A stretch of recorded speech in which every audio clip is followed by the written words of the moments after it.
कबूतर भैया, इस बार जानकारी मिली है मौसम बहुत अच्छा रहेगा, तो हमें इस बार किस चीज की खेती करनी चाहिए? टुनटुनी मैं सोच रहा हूँ इस बार हमें अंगूर की खेती करनी चाहिए। इन दिनों में बहुत अच्छी होती है अंगूर की फसल। हाँ हाँ कबूतर भैया, अंगूर की खेती ही सही रहेगी, लेकिन हर बार जब हमारी फसल पककर तैयार होती है तो कालू और गोरी उसे चुरा कर ले जाते हैं। हाँ टुनटुनी, वो दोनों तो कभी मेहनत नहीं करते, बस हमेशा चोरी का ही खाते हैं। परंतु इस बार हमें उन्हें चोरी नहीं करने देंगे। चाहे कुछ भी हो जाए कबूतर भैया, वो दोनों चोरी के बिना नहीं मानेंगे। ऐसी बातें करते करते कबूतर और टुनटुनी चिड़िया अपनी फसल लगा देते हैं। कालू जी जल्दी बताइए, इस बार वो टुनटुनी चिड़िया क्या बो रही है? गोरी मैं अभी अभी सुन के आया हूँ कि इस बार वो टुनटुनी अंगूर की फसल बोने वाली है। अंगूर अंगूर, वो तो मेरे मन पसंदीदा फल हैं। इस बार तो मौज ही आ गया, जी भर कर खाऊंगी अंगूर। फिर ऐसे ही कुछ समय बाद उनकी फसल पककर तैयार हो जाती है। कबूतर भैया, अब हमारी फसल पककर तैयार हो गई है। अब बताइए, आपने उन दोनों पति पत्नी के बारे में क्या सोचा है? टुनटुनी चिड़िया, सोचना क्या है, दिन में तो आप रखवाली करना और रात को मैं रखवाली करूँगा। फिर देखते हैं वो सब चोरी कैसे करेंगे। ऐसा कहकर कबूतर अंगूर बेचने चला जाता है और टुनटुनी चिड़िया अपनी फसल का ध्यान रखती है। चले कालू जी, अब मुझसे सूखा दाना और नहीं खाया जाता। वो कबूतर और टुनटुनी तो अपने अंगूर बेचने बाजार गए होंगे। नहीं नहीं गोरी, बस वो कबूतर ही बाजार गया है और वो टुनटुनी तो वहीं अपने फसल के पास है। अब तो वो टुनटुनी भी वहाँ से चली गई होगी। कालू जी, अब हम चलते हैं। ऐसा कहकर वो दोनों घर से निकल जाते हैं और अंगूर की फसल के पास आ जाते हैं, लेकिन टुनटुनी को वहाँ देखकर वो दोनों एक पेड़ पर बैठ जाते हैं। मैंने कहा था गोरी कि टुनटुनी चिड़िया अभी अपने फसल के पास है। हाँ कालू जी, हम यहीं बैठकर इसके जाने का इंतजार करते हैं। ऐसा कहकर वो दोनों टुनटुनी के जाने का इंतजार करने लगते हैं, लेकिन टुनटुनी वहाँ से कहीं नहीं जाती। लगता है आज फिर से सूखा दाना ही खाना पड़ेगा। पर कालू जी, हम रात को जरूर आएंगे और ढेर सारा अंगूर लेकर जाएंगे। ऐसा कहकर वो दोनों वहाँ से चले जाते हैं और रात भी हो जाती है। गोरी और कालू अब दोबारा टुनटुनी चिड़िया के फसल के खेत में चले जाते हैं। कालू जी, ये क्या हुआ? रात में भी ये कबूतर यहाँ जागा हुआ है। गोरी, इस बार तो चोरी करने का इरादा बदल ही दीजिए। ये दोनों कड़ी नजर रखे हैं अपनी फसल पर। चुप कर जाओ कालू जी, अंगूर तो मैं खा कर ही रहूंगी, चाहे कुछ भी हो जाए। अब मैं जैसा कहती हूँ वैसा ही करना। ऐसा कहकर गोरी कवि कबूतर के पास चली जाती है। एक गंदी चोंच वाले कबूतर, तुझे नींद नहीं आती? तू रात में भी जागा हुआ है। काली शकल वाली गोरी, तू इस समय यहाँ क्या कर रही है? तेरी हिम्मत कैसे हुई मुझे काली कहने की? आज तक मुझे किसी ने काली नहीं कहा। ऐसा कहकर गोरी कवि कबूतर पर हमला कर देती है और दोनों में खूब डटकर लड़ाई शुरू हो जाती है। इधर कालू भी जल्दी जल्दी अंगूर तोड़कर वहाँ से भाग जाता है। बस कर कबूतर, और कितना लड़ेगा? मेरा तो सर भी फूट गया। और मेरी आंख में ये तूने जो घूंसे मारे हैं उसका क्या? मुझे तो ठीक से दिखाई भी नहीं दे रहा है। सुबह अच्छे से इलाज करा लेना अपना, वरना अंधे हो जाओगे। ऐसा कहकर गोरी कवि वहाँ से चली जाती है और इधर कालू कौआ मीठे मीठे अंगूर खा रहा था। बस कर जा कालू, सारे अंगूर तू ही खा जाएगा। नहीं नहीं गोरी, आपके लिए भी रखा हूँ अंगूर। ये क्या, आपके सर से तो ज्यादा खून निकल रहा है।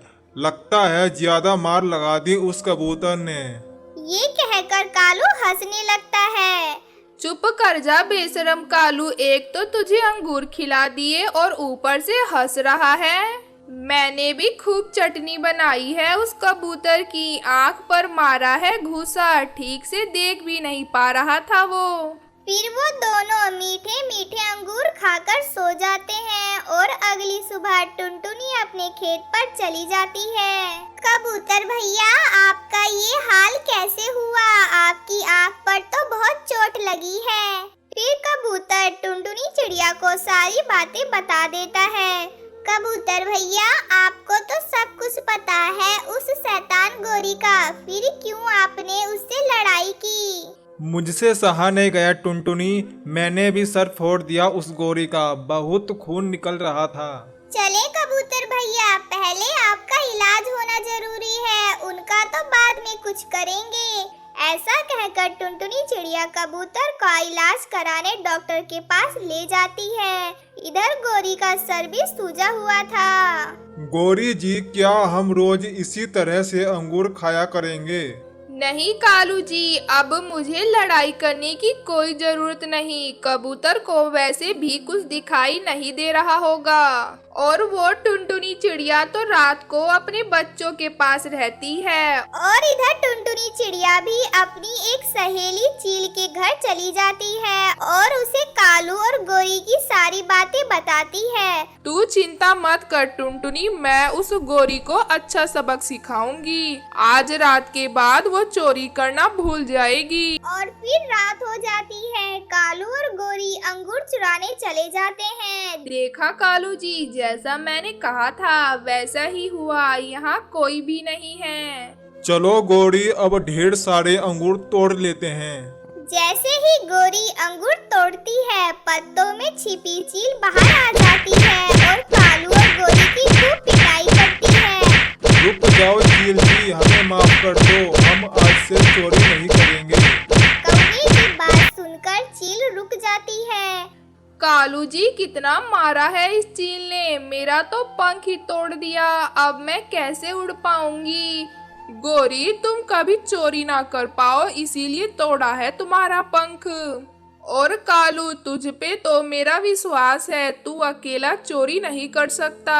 ऐसा कहकर चील वहाँ से चली जाती है और कालू और गोरी को भी अच्छा सबक मिल गया था और वह आज के बाद चोरी ना करने की कसम खाते हैं। बड़ी भूख लग रही है पर खाना कब तक मिलेगा पता नहीं, क्या करूँ अभी, वैसे भी कोई काम नहीं तो जंगल जाकर देखती हूँ, शायद कोई बढ़िया सा फल मिल जाए मुझे खाने के लिए।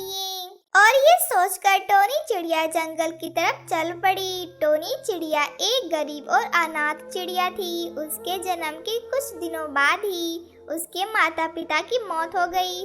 फिर उसका ख्याल उसके चाचा चाची रखते थे, लेकिन सच ये था कि टोनी के रूप में उसके चाचा चाची को मुफ्त में एक नौकरानी मिल गई थी। टोनी की चाची सारा दिन टोनी से घर का काम करवाती थी और 2 वक्त के खाने के नाम पर उसको बचा कुचा कई बार तो थाली की जूठन ही पकड़ा देती थी। लेकिन इस समस्या का हल था टोनी के पास। टोनी को जब भी भूख लगती तो वो सीधा गांव के घने जंगलों में चली जाती और वहाँ कुछ न कुछ खाने के लिए ढूंढ लेती थी। उस दिन भी ऐसा ही हुआ। अरे वाह, ये आम तो बहुत मीठा है, ऐसा करती हूँ 1-2 आम और तोड़ लेती हूँ, शाम को खा लूंगी। ऐसा सोचकर टोनी ने कुछ और आम तोड़े और उन्हें अपने साथ लेकर घर की तरफ चल दी और आम खाते हुए जा रही थी और बहुत खुश भी थी। लेकिन फिर अच्छा, तू यहाँ है कामचोर कहीं की, और ये आम कहाँ से लाई तू? चाची, वो मैं ये आम हमारे बाग से चुरा कर लाई है ना? ठहर जा, आज तो तेरी खैर नहीं। गोरी कवि ने उसको अपनी बात पूरी कहने ही नहीं दी थी और उसके कान खींचते हुए सीधा कालू कौवे के पास लेकर गई। देखिए जी, मिल गया हमारे आमों का चोर, घर का काम छोड़कर बाग से हमारे आम चुरा कर खा रही थी। नहीं नहीं चाची, मैंने आम नहीं चुराए, मैं तो जंगल गई थी। और चुप हो जाओ, तेरा कोई नहीं, यही सोचकर तुझ पर तरस खाया हमने। लेकिन सच है, तुम फटीचर लोग कभी किसी के सगे नहीं हो सकते।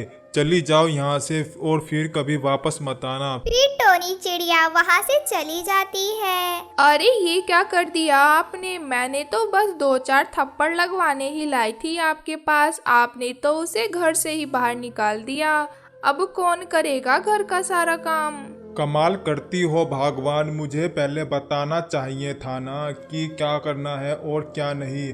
अब बाहर निकाल दिया है तो अभी वापस बुला नहीं सकते। अनाथ पक्षी है ना, 1-2 दिन में खुद ही वापस आ जाएगी जब पेट में भूख से आग लगेगी।